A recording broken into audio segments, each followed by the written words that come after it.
Hi everyone, and welcome to What to Click, Tech Tips for Authors. I'm Lisa, and today we're going to go over Flodesk, which is my favorite email marketing newsletter platform.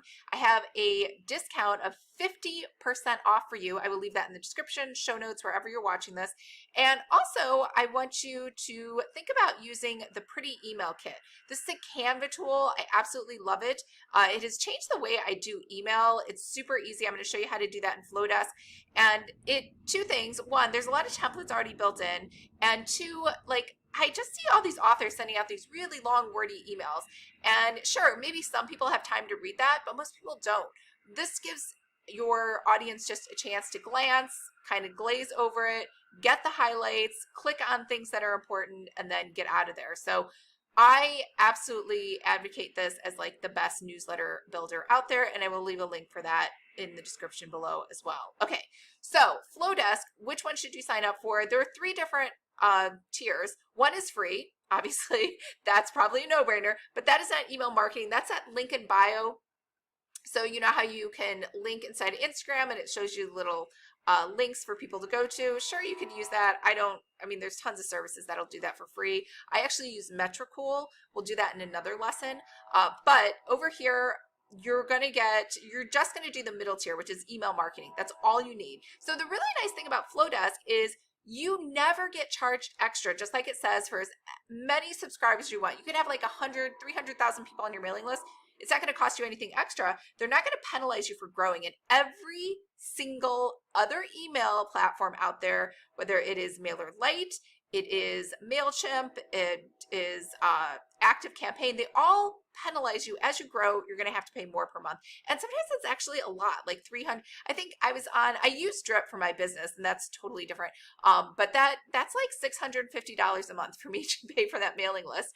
But it has a lot of other bells and whistles. But just for an author newsletter, this has workflows, it has landing pages, like it has all the basics that you need to run an online business. So anyways, $35 per month, you're going to save 50% off using my link, and you can still do the trial subscription in case you're just not sure if this is what you want to do. But inside of Flodesk, once you're logged in and you're signed up, you're going to land on this page that has all of your emails. So you can see all of my past email campaigns inside of here, and the ones that are scheduled to go out later, and ones that I have as drafts. And then over here, you're going to see forms. So these are all of my landing pages. So over here, if we just go over to, I think we can do share page link. There it is. I can copy this. So over here, you can see that if someone wants to get the workbook for the training that I just did on my YouTube channel, they're going to see Who Wants Sweethearts and Sleuths workbook. They can sign up with their first name, stick in their email, and then they can just tell me what they're interested in writing. And then when they say yes, please, one, they're going to get delivered that freebie, the workbook, and they're going to be on my mailing list, whether they write contemporaries, paranormals, both, or not sure. So I've been able to tag those, and I'll show you how to do that. Over here, when I go into audience, and I go to segments, I can see that I have the Adventure Heist book club, people that purchase the author resource library. So there's a ton of different ones in here. We have the Cozy Escape book club. We have, and these are considered tags, right? Segments, tags, different lists, like it's a different way to say it.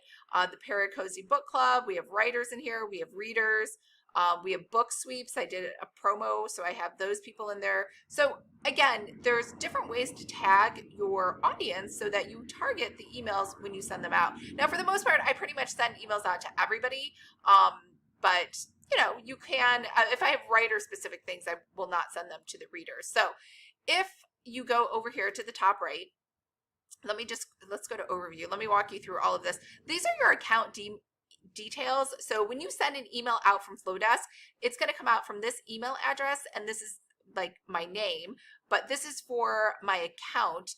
And that's pretty much, that has to be verified. So when you go to over here, well, let's go down to Flodesk handle. So this is, I guess, the subdomain for your published links. I don't really care about this. I put lisaseifer.myflodesk.com. I don't think it's a big deal. You can customize it, not customize it. Most people don't even read the URLs. Time zone, this is so you know when it asks you what time you want to send things out. So and also with the timer that's built in here, this way you know what time zone it's in. Over here for email setup, when you send things out, so when things land in the inbox that you've sent from your newsletter, I want it to say in the from area, Lisa Seifert, mystery author, and then when they reply, I want it to go back to this email. So you'll see it says verified. It's just going to send you an email just like any other service. You just confirm it and then you're verified. That's all you have to do. Now the domain setup verification is totally different. Now I'm already verified, but if you go in here to view records, you're going to see all these different DNS records. You need to go to your web hosting provider and actually put those in. Now if you don't know how to do that, so like mine is Bluehost, I was able to go in the DNS records, but if I didn't know how to do that, I would simply call the Bluehost help desk and ask them to enter these in for me. Once they do that, you're verified. So this was that whole thing for February 1st where they were saying if you did not verify your domain, meaning that lisaseifert.com, your emails will possibly get bounced. I think that's just all fake, like fear mongering. It never happened. I'm still getting junk in my inbox from people who have broken all the rules. Their emails are coming from Gmail or AOL.com or something stupid like that. And on top of that, they don't have a one-click unsubscribe, which they were saying. And again, this only applied to mailing lists that were 5,000 or more, but I don't know how they would know that your mailing list was 5,000 or more unless they were seeing that influx come in to 5,000 people on your list who have Gmail email addresses. So anyways, I don't think it's that big of a deal. If you don't get around to this, it's not a big deal. Checkup setup, we're going to ignore because we're not going to do e-commerce. So branding over here, you can put your logo and that will automatically put your logo in whenever you put a newsletter. I'll show you where that shows up later. I just went ahead and just did a wide logo. You can do a circle, you can do a transparent image. It's really whatever you want to do. Brand colors, so you have 10 different colors you can enter here, and so you can see hex codes. So you can enter a hex code of whatever you want. Is that right? And then, oops, that's not a valid hex code. That's not a valid hex code either. I clearly don't know any hex codes off the top of my head. Oh. Trying again. There we go. I got a color. So you need to know the actual exact hex code, and then once you know the hex code, you can put it in, and then these will show up. I'll show you where those show up in your email as well. Same thing with fonts. Over here, you could upload a font of your own, and then you can use that in your newsletter as well. Company details, this is your mailing address that shows up on the bottom. So some people just put 123 Sample Lane or whatever if they don't want people to know where they live. No one's going to double check this. This does not get verified. You can put whatever address you have. I actually use a UPS mailing service. Two things. Oh, I got a mint leaf. Two things. One, you actually do not need to have any address, but you do need something usually where people then kind of know what time zone you're in. Also, it's your newsletter. People are probably interested where you are. You don't have to put the exact address. You can put something else. These social media links, you can have these auto show up or not show up on your email newsletter, but you do have to enter them first. So like if I wanted to add Pinterest, I could add the link here and click save, and then it would show up at the bottom. But right now I just have Instagram, Facebook, and YouTube. Opt-in setup. So they recommend a double opt-in email. I highly advise against this. Two things. One, they kind of going out of style, and two, you're going to lose I think it's like something high, like 70 or 80% of people do not do the double opt-in. So I would say just forget it. Even me as a person who's a subscriber, I get annoyed when I have to do the double opt-in. So even if I want to be on that person's mailing list, I'm just so annoyed. I have so much email, I don't have to click. Anyways, this is the thank you page that people get. And then this is the preferences page if they want to manage their email relationship with you and change their name. I don't know. I guess maybe if people get married or divorced, you might want to change their last name. I'm not really sure what they'd use that for. Over here, you'll have integration. So I've integrated Instagram. So all you have to do is be logged into Instagram and Flodesk at the same time. Hit connect and it will automatically connect. Now these that you see on the top are what are called native integration. So Flodesk will natively integrate with Instagram, Shopify, Interact, and honestly, I'm not sure what Marvelous is, but Interact is a quiz. And then that way you can seamlessly push data back and forth between the two platforms. This Zapier is a third-party integration. So if there's something else you want to connect to, So let's say I really want to connect Flodesk to lead pages, which is another service for landing pages.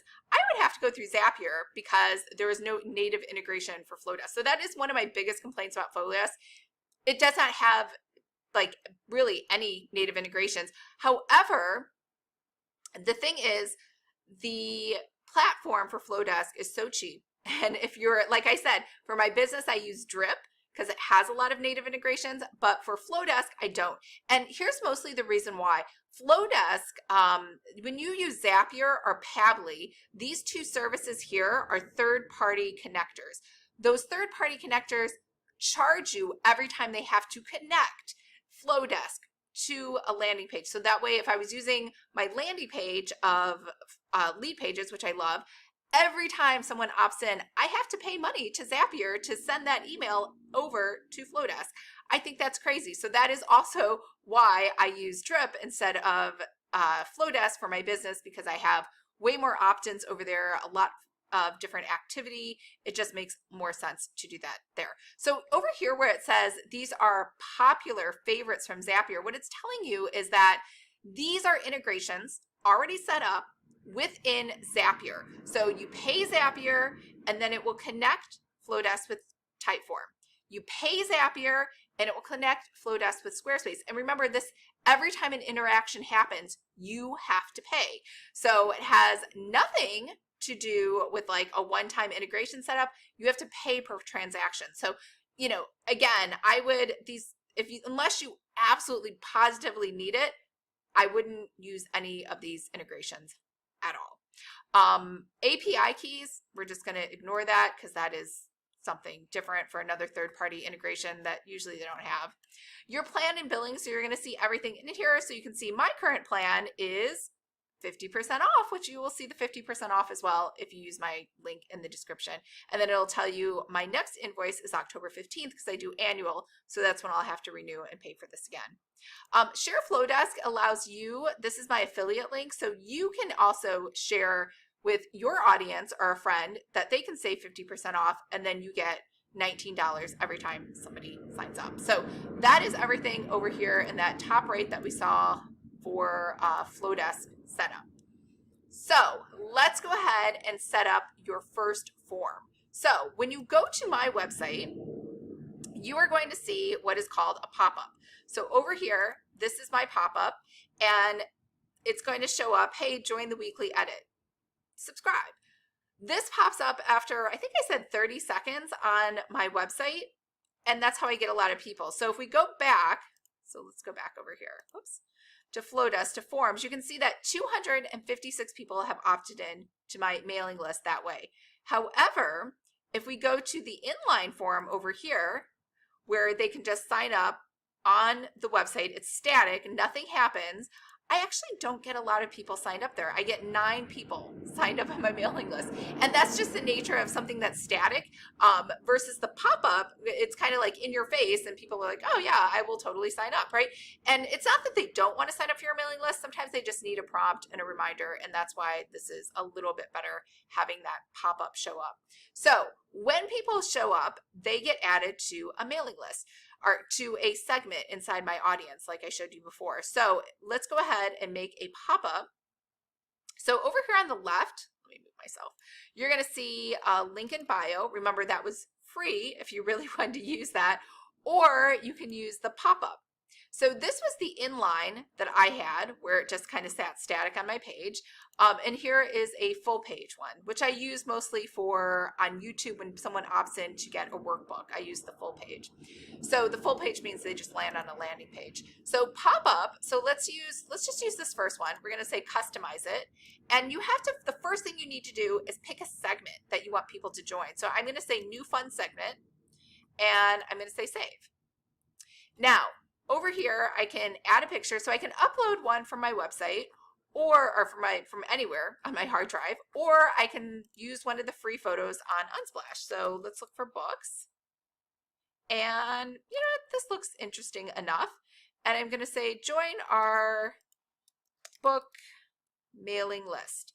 And then over here, I'll say be the first to know about new releases in Cozy Mysteries. And now over here on the form on the right side, I can do a little bit of optimization. And I really want to actually take in, so over here, email address, I want to actually get people's first name as well. So I'm going to say add a field, first name, and I'm going to drag and drop this over to the top because I think it makes a little more sense for first name to be in first and then for you to put your email address. Now over here, this button, the subscribe button, and again, anything you click over here on the right, the panel over on the right, I'm sorry, anything you click on the left, the panel on the right will change. So then you can optimize that. So you can change that button. You can take the shape of it and how it looks. I kind of like this one that has kind of a little bit of rounded edges, so they're not so harsh. And then the fill color, so remember how we put all those branding colors in before? So I can pick from any of my branding colors right here. So like maybe I want hot pink. I think it stands out a little better. Same thing with this text over here. I can change this to hot pink as well. You're going to be able to change the font and the size, the type of font, and then you're also going to be able to change the size of that font as well. So I'm pretty happy with this. I'm going to say next. Remember, double opt-in, hard no, just say no.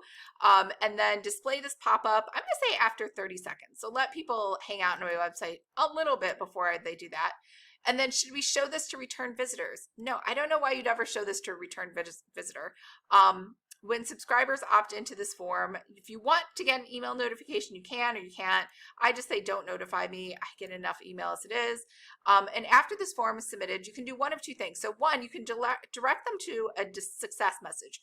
Remember before we saw that it says, thank you, you've subscribed, it's already built into the system. I just leave that. If I am sharing a download with somebody like that workbook, then I will say redirect to a URL. It'll give me a chance to enter that URL, and then I would enter the URL where they're supposed to go. So maybe I really just want them to go to my website. So I could just show them to go right back to my website so I don't have to worry about them going. Now, usually though, if you have them go to your website, you would probably actually have a landing page that says thank you. So some sort of visual confirmation for them that yes, I signed up and everything was successful. So over here, header code, we're going to copy this. Now you can read the directions here on how to install the code and where to put it.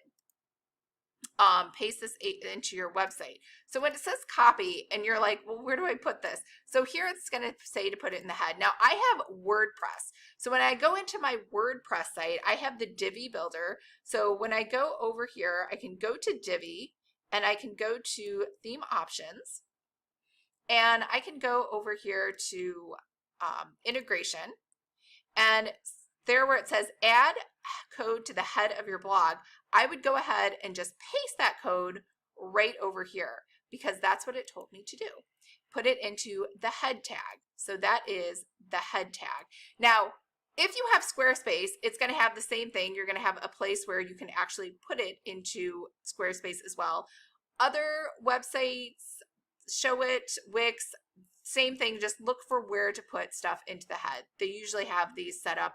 As you can see, I have a lot of things in there. There's a lot of things that have to go into the head section. It just helps for the whole website so that visitors know when they're there. And that's how your pop-up will show up on your site. So that's all we had to do for creating a pop-up on our website. So if I want to actually send out a newsletter, so over here, when we go to emails, you'll see I have a lot of emails set up. So if I wanted to write an email, so usually you'll go over here to the top right and you'll say new email. Now you'll see a lot of different templates that you can choose from. Now my favorite, again, was using the Canva, the Pretty Email Kit. So the Pretty Email Kit, when you buy this, let me actually log in. Oh, this is the email kit. So once I'm inside of here, there's a welcome, there's tutorials and templates and terms of use. So here over here on templates, so all you're going to do is you can open up all the templates at once. Makes the most sense to me. You can also do the fun shapes and announcements, photos and Polaroids, templates or videos, templates for podcasters, online course mockups, all of that good stuff. So let's go ahead and go to all of them at once. And when you go here, it's going to automatically send you over to Canva.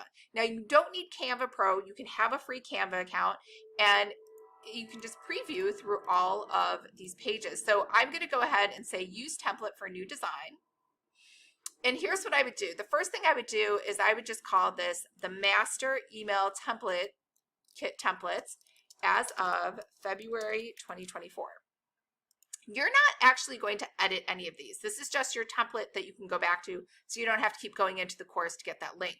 Now, where do you want to put this so you know where it is? You're going to go to File, and you're going to say Save to Folder, and you're going to look at all of your folders inside of projects. And I have mine numbered because that's the only way logically like I can find stuff.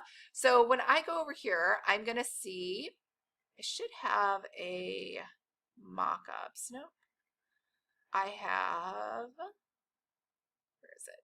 Lisa Seifert newsletter. So I'm going to go inside of here and I'm going to save it inside of there. Now I can get to it one of two ways. One, I can be at home and I can just say in here, when I search, I can say master, because I knew that was in the words, and I'll go to projects and I'll see that I have master email kit templates as of February 2024. So I can go ahead, click that, and it will open it for me right here. The second way that I can get to it from the home screen when I'm logged into my own Canva is I can go to projects, and then I can go to folders, and then I can find that folder I was just talking about, which is the Lisa Seifert newsletter, and it's right inside of here.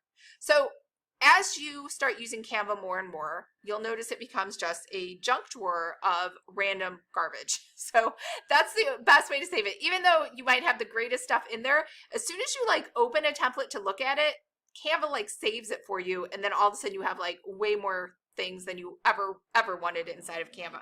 So being organized and creating folders is like, I think, primo number one. And it's really the only reason I pay for Canva Pro is because the free Canva only allows you to have 3 folders, whereas Canva Pro allows you to have as many as you want. You can see I have 47 folders.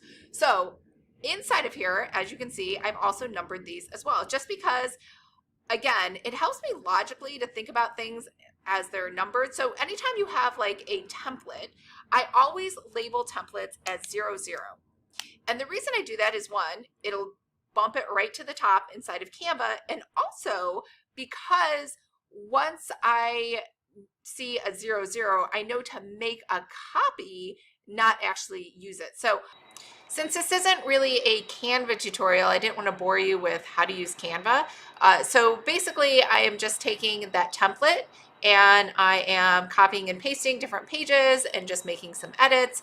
And right here, I'm actually just making the thumbnail for the YouTube video that you're watching now so that I can shrink it down and then put it into my newsletter, like you can see right here, just changing some text around. And then I'm also changing the colors so it matches my branding, and I'm just kind of copying and pasting from that original template the pages that I want to use, and I'm not actually using the whole thing because that would be crazy. No one wants a 37-page email, but I'm just doing probably like 6 or 7 pages. All right, so I'm pretty happy with how this email newsletter turned out. So the next thing I'm going to do is I'm going to hit share, and I'm going to go ahead and download, and I'm going to make sure this says JPEG. I'm going to download all the sheets, and then once I get it downloaded, I am going to go ahead and I am going to unzip it. All right, I'm going to go into my downloads, double click this, and it's going to open up a folder so I can see each of these images right here, and this is what I'm going to put in my newsletter. So I'm going to go back into Flodesk, oops, and I'm going to say new email, and I'm going to say start from scratch, and I'm going to call this my Flodesk tutorial announcement email or newsletter, whatever I want to do. So I'm going to go ahead and say save, and then here I'm going to go ahead and delete all of this stuff because I don't need any of this. And I'm going to leave the address, the social media links, remember we set those up before, all inside of here. So here at the top, you have what are called spacers. We're going to get rid of these spacers. We really don't need spacers either. And I'm going to go ahead and hit the plus sign at the top, and I'm just going to add images. So once I'm here, I'm going to click upload image. All right, so I have my header right here, and I'm going to add that in. Then next, I am going to add in my next image from my newsletter. I'm going to add in, so it's in reverse order, but I know that it's number 1. And then I'm just going to keep adding images as I go down. I have not actually uploaded yet. So this first one, obviously, I want them to go to my website. Oops. And I'm just going to put in lisaseifert.com. All right, that's done. So the next one is my Flodesk kit, which I haven't uploaded yet. So I'm gonna I know it's a little weird. I'm uploading this. I haven't done the website, but as soon as I have that link for YouTube, I will paste that over here. So then same thing, watch the tutorial. I'll paste that link over here. And then here for 50% off Flodesk, going to be inside of Share Flodesk. And this is your affiliate link. So we're gonna copy that. And over here where it says link, we're going to paste that over here. So now I'm done. So everything is done. I put in all of my links except for the one for the YouTube video because I have to finish filming this and then upload it. And then I'm done. So let me just go through so you can see the rest of the screens. So remember, we already put this in here as the default from Lisa Seifert, mystery author. And here's my email. I'll continue. And then I can schedule this so I can put a subject line, ready to create your author newsletter from scratch. And I'll go ahead and say continue. And then next I can choose segments, who this goes out to. So I obviously only want to send this to writers. So we're going to send these to writers. And here you can exclude people. Like if there was someone in there I wanted to exclude, you could just pick another segment. So I could say the new fun segment, I could exclude them. I mean, obviously there's nobody in there, but that's kind of how your distribution list works. So now I can see of everybody on my mailing list, 1,400 of those people are writers. We're going to go ahead and say continue. And when should we send this? It is like 7 o'clock right now at night. No one's going to read that. So I'm going to say later. I'm going to say tomorrow morning. And then I'm just going to say best time for morning. It's going to guess that 5:54 a.m. works. And I'm going to go ahead and say schedule. I'll schedule it. And then that's it. That's all I have to do. It will automatically send in the morning. So hopefully you got something out of this tutorial. It was kind of useful. But